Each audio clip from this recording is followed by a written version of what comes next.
म्हणजे आता मी तुम्हाला सांगतो की हा 90% घरांमध्ये ना जेवण करतानाच भांडणं सुरू होतात. हा ICMR चा रिपोर्ट आहे, ध्यानात ठेवा. मी नाही सांगत आहे ते.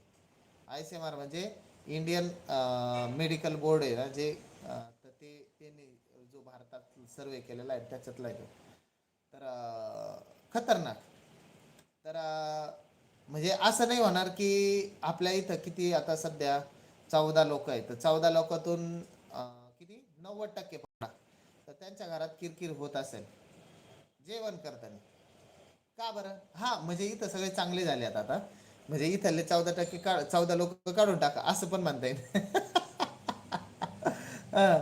तर हे पण काढून टाका असं पण म्हणता येईल, तर बेस्ट आहे. तर इथं आल्यानंतर होत नाही ते, आपण त्या 90%तून बाहेर निघतो आणि 10% येतो, तर बेस्ट, खूप चांगला फरक पडतो आपल्याला.